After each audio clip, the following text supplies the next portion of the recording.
जैसा व्रतार प्रमाण आम्हा नारायण तशा परी. मला कळालं त्या मालकाशिवाय आपल्याला पर्याय नाही. त्या मालकाचं नामस्मरण चालू केलं. दिनरजनी हाची धंदा गोविंदाची पोवडे. आयुष्यभर नामस्मरण केलं. ते नामस्मरण करत असताना लक्षात आलं ही संपत्ती आडवी येते. संपत्ती दान करून टाकली. माझ्या जगद्गुरु तुकोबरायांना लोकांनी त्रास दिला. महाराज त्रास कुणाला होत नाही जीवनामध्ये. चांगल्या माणसाला त्रास होतोच.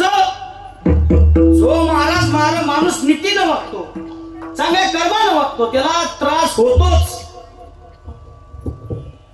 जगद्गुरु संतांना त्रास झाला. माय बापू संतांना त्रास झाला. तो त्रास सहन करून सुद्धा जगद्गुरु तुकोबराय वरच्या पुढे गेले. मागे झाले पाहू नका, पुढे जामीन आहे तुका. मी पुढे जामीन आहे. त्रास झाला तरी काळजी करायची नाही. निंदा माणसाची होतेच. निंदा उसी की होती है वो जिंदा होते. जिवंत माणसाची निंदा होती एवढी लक्षात असते. इथं काय तरुण मंडळी मला दिसतात. मला जरा तरुण मंडळीला सांगण्यात मजा वाटते हो. मी जरा वाक्य सांगत असतो पोरांना. पोरांना लेट आहे का? जीवनामध्ये काय तुम्ही व्यवसाय करत असाल, काय प्रगतीच्या मार्गाने जात असाल, तुम्हाला कोणी नावं ठेवत असेल, तरी मागं वळून बघायचं नाही. नाही बघायचं मागं वळून. जी माणसं आपल्याला नावं ठेवतायत ना, जगद्गुरु तुकोबराय सांगतात ती माणसं आपली पापरूपी कपडे धुवून टाकत असतात. पापरूपी कपडे आपली धुवून टाकत असतात. जी माणसं आपली निंदा करतात, जे आपल्या माथ्यावरती जे जे पाप आहे ते सगळं धुवून टाकतात. जो निंदा करणार आहे, आपल्या तोंडून कुणाचीही निंदा घडता कामाची नाही. लक्षपूर्वक आहे का? आपण जर समोरच्याची जर निंदा करायला गेला तर समोरच्याचं सगळं पाप आपल्या डोक्यावरती येऊन बसतं. मी सांगत नाही. करती पातकाची ध्वनी आणि मोल न घेता साबणी. करती पातकाची ध्वनी मोल न घेता साबणी. जो निंदक आहे ना, जो आपली आयुष्यभर निंदा करत असतो, तो निंदक आपली पापरूपी कपडे धुवून टाकत असतो. कुठलंही मोल मागत नाही. जीवनामध्ये लक्षात ठेवा. त्रास होतो. गावच्या पाटलाने महाराज जगद्गुरु तुकोबरायांना बोलवून घेतलं. महाराज तुमचा त्रास होतोय गावाला, हे नामस्मरण तुम्ही बंद करा. काही लोक गेली जगद्गुरु तुकोबरायांची तक्रार घेऊन. जगद्गुरु तुकोबरायांच्या डोळ्यातून पाणी आलं. लोकांना नामस्मरणाचा सुद्धा त्रास व्हायला लागला. काही लोक अशी असतात बघा, गावामध्ये सप्ताह बसला की कार्यकर्त्यांनी सांगतायत ती करणं तेवढं बंद करा. ताप दिलाय, आठवडा झालं तुम्ही. ही नास्तिक लोकांचं महाराज. नास्तिक लोक असतात त्यांना ती पाप ऐकून देत नाही. पाप जी झालेलं असतं त्यांना ऐकून देत नाही. बंद करा. काही लोक महाराज जमा झाली. पाटलांना बोलवून घेतलं गावच्या. जगद्गुरु तुकोबरायांना सांगा आम्हाला नामस्मरण करून जाऊ नको. रात्रंदिवस त्या देवळामध्ये नामस्मरण टाळ वाजवतोय असं म्हटल्यानंतर पाटील जगद्गुरु तुकोबरायांपाशी गेल्यानंतर जगद्गुरु तुकोबराय म्हणायला लागले, पाटील तुम्ही सांगता हे सगळं खरं, तो भगवान परमात्मा माझ्या वाणीमध्ये येऊन बसलेला आहे. तुम्ही वाणी किती थांबवण्याचा प्रयत्न केला तरी माझी मजा झाली.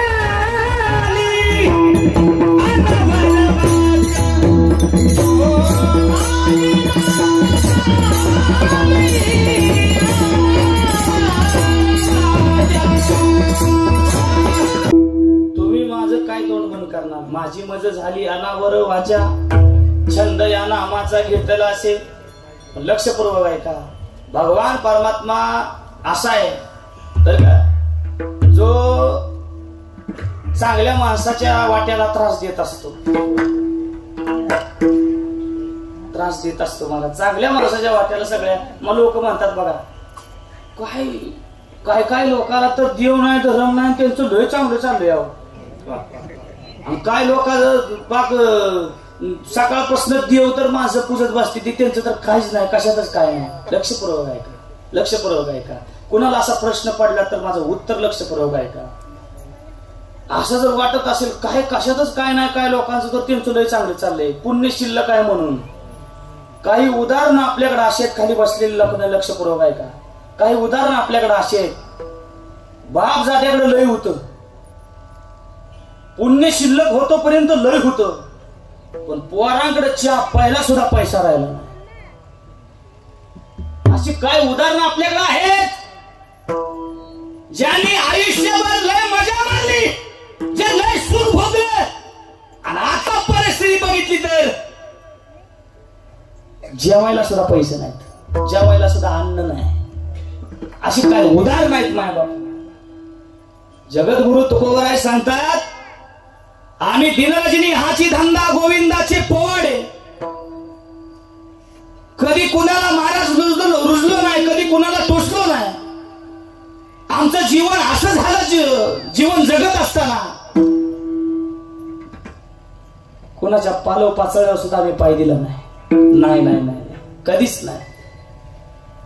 नाहीतर काही लोक महाराज दवाखान्यात क्वातवर पडल्यानंतर फॅनकडे बघत बघत दवाखान्यातल्या, बरं का, दवाखान्यातल्या फॅनकडे बघत बघत त्यांच्या डोळ्यात पाणी येतं, आणि दवाखान्यातल्या फॅनकडे बघत बघत त्यांना वाटतं डोळ्यातनं पाणी आल्यानंतर झोपलंय वर बेडवर, दवाखान्यातल्या फॅनकडे बघत बघत डोळ्यातनं पाणी येतं, त्यावेळेस वाटतं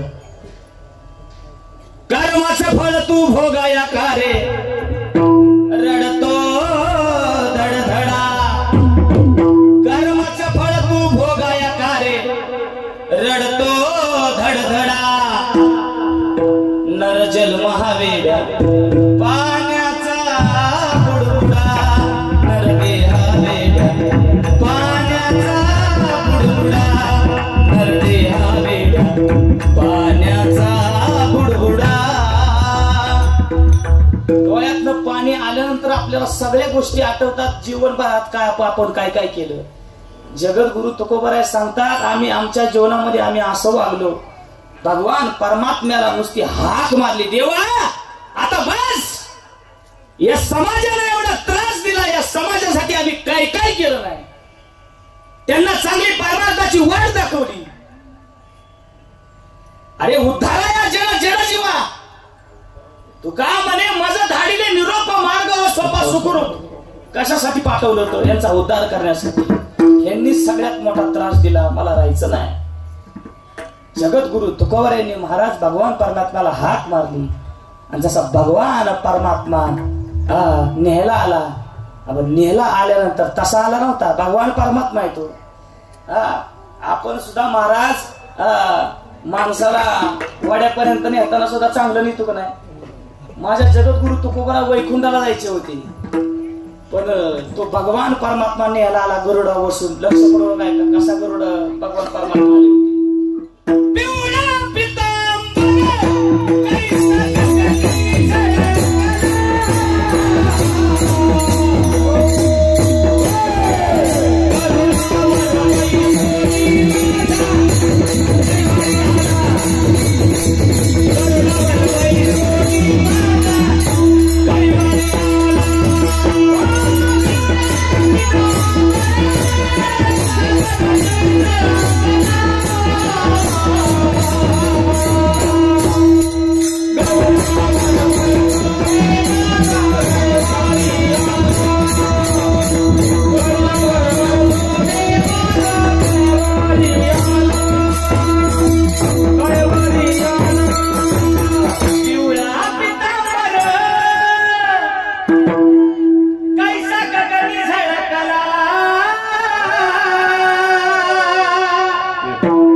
जगद्गुरु तुकोबराय सांगतात, अरे देव न्यायला आला काय बघताय? अभंगाचं पहिलं चरण शेवट तो भला शेवट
माझा शेवट गोड व्हावा.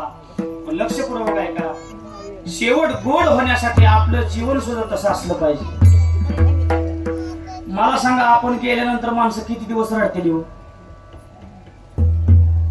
कोणी बी हात वर करून सांगा, महाराज आमच्या घरचे ते वर्षभर रडतील. कल्पना करा ना थोडीशी. काय काय लोक म्हणते ते बघा. काही वारकरी मंडळी म्हणली ना, वारकरी मंडळी चला चला वाऱ्या चला, लोक म्हणते महाराज आमची मसदार देत नाही माझ्याशिवाय, आमची मसच धार देत नाही माझ्याशिवाय. बघा अहो काय सांगायचंय आता, लय अवघड आहे, नाही येणं जमायचं. मला सांगा, आपण गेल्यानंतर किती दिवस लोक रडतेली? लय दिवस रडत नाही ती. आपण गेल्यानंतर लेट लय पहिलं वर्ष श्राद्ध होईपर्यंत लोक रडतील, नाही तर लोक परत रडत नाहीत रडत. आपल्याच वर्षात त्याला लाडू जिलबी आणि आपण म्हणतो हा माझी बायको माझी पोरं. तुम्हाला सांगतो हे सगळं नाशिवंत आहे, हे सगळं नाशिवंत आहे. फक्त आणि फक्त एकच सत्य आहे या जगामध्ये, तो म्हणजे भगवान परमात्मा. आणि भगवान परमात्म्याचं नाम तुका म्हणे तुला सोडविना कोणी, आणि एका चक्र पाणी वाचून या. हे सगळं मायाजाळ आहे, हे सगळं मायाजाळ आहे. काय झालं, मला जरा उंच बोलण्याची सवय आहे. म्हणजे कीर्तन माझं 5:03 5:04 करतो मी. आणि काय झालं, अचानक संध्याकाळी ड्रायव्हरनं गाडी घरी लावली आणि मी उतरल्यावर झोपलो. आणि झोपल्यानंतर माझ्या छातीत दुखायला लागलं. व छातीत दुखायला लागल्यावर डोक्यात काय येतं, फक्त माझ्या छातीत दुखायला लागलं. मी म्हणलं आता काय झालं काय झालं. मग मंडळी जागी झाली, म्हणजे काय झालं म्हणजे छातीत दुखतंय. मग आई वडील आले, म्हणजे दवाखान्यात मी वारामतीला. तोपर्यंत फोन केला, म्हणजे असं असं झाले, महाराजांना घेऊन ये. तोपर्यंत डॉक्टर साहेब लगेच तैनात होतं, देवकर डॉक्टर तैनातच होत. तिथं गेल्यानंतर डॉक्टर साहेबांनी घेतलं. बाप असतो महाराज, बाप काय म्हणतो, आमचे वडील काय म्हणले माहितीये का, डॉक्टर साहेब किती बी पैसे जाऊ द्या पण आमचा महाराज वाचला पाहिजे, माझा पोरगा वाचला पाहिजे. हा बाप असतो महाराज, एवढं लक्षात असू द्या. किती बी पैसे जाऊ द्या माझं. आई म्हणते माझं पोरगा वाचलं पाहिजे. डॉक्टर साहेब म्हणतात काळजी करू नका बरं का, काळजी करू नका, काय सुद्धा झालेलं नाही. पण शेवटचं एक पात्र आलं. बायको आदळ आपटच करत आली, डॉक्टर साहेब. डॉक्टर साहेब म्हणले लय ओरडू नका, व्हेंटिलेटर वरती पेशंट आहे, ती घोटाळा होईल, कोणतरी एक जायला आतलं. झालं काहीच नाही महाराजांना. डॉक्टर साहेब माझ्या मालकाला वाचवा बर का. डॉक्टर साहेब म्हणजे एवढं कशाला वाढताय, काय नाही डॉक्टर साहेब, ती आमची पैसे छापायची मशीन आहे. नाही रे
नाही नाही गुणाचे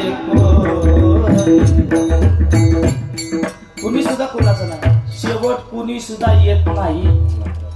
मित्र फक्त महाराज मशानापर्यंत येतात, बायको फक्त मुंबऱ्यापर्यंतच असते, नातेवाईक फक्त मशानापर्यंत, तिथनं पुढचा प्रवास एकट्याला करावा लागतो, एवढं लक्षात असू दे. आपली जर कीर्ती आपल्याला मागे ठेवायची असेल तर आपलं वागणं तसं असलं पाहिजे. जीवनामध्ये जगत असताना गावानं नाही म्हटलं पाहिजे ही कधी जात गेलं तरी हळहळ वाटली पाहिजे. संत महात्मे महाराज वैकुंठाला गेले तरी महाराज हळहळ वाटली महाराज लोकांना. का गेले दिगंबर ईश्वर विभूती, राहिल्या त्या कीर्ती जगामात, जगामात राहिल्या त्या कीर्ती जगामात. आपलं जगणं फक्त आपल्या पुरतं मर्यादित नसलं पाहिजे, दुसऱ्यासाठी सुद्धा जगणं आपलं असलं पाहिजे. नाहीतर आपलं काय नुसतं आपल्यासाठी स्वतःसाठी जगला त्याला जगणं म्हणत नाही. चार तरी मी काय म्हणतो, नाही महाराष्ट्राच्या डोळ्यातनं पाणी होऊ द्या, महाराष्ट्रामध्ये कुठल्या नाही, महाराष्ट्र जिल्ह्यामधनं कुणाचे येऊन द्या, नाही तालुक्यामधनं येऊन द्या, नाही गावामधनं येऊन द्या, किमान घरच्या तरी माणसाच्या डोळ्यात पाणी आलं पाहिजे. इतपत तरी आपलं जगणं चांगलं असलं पाहिजे. जगद्गुरु तुकोबराय सांगतात, वैकुंठाला गेलो आणि वैकुंठाला गेल्यानंतर ते खरं माझं माहेर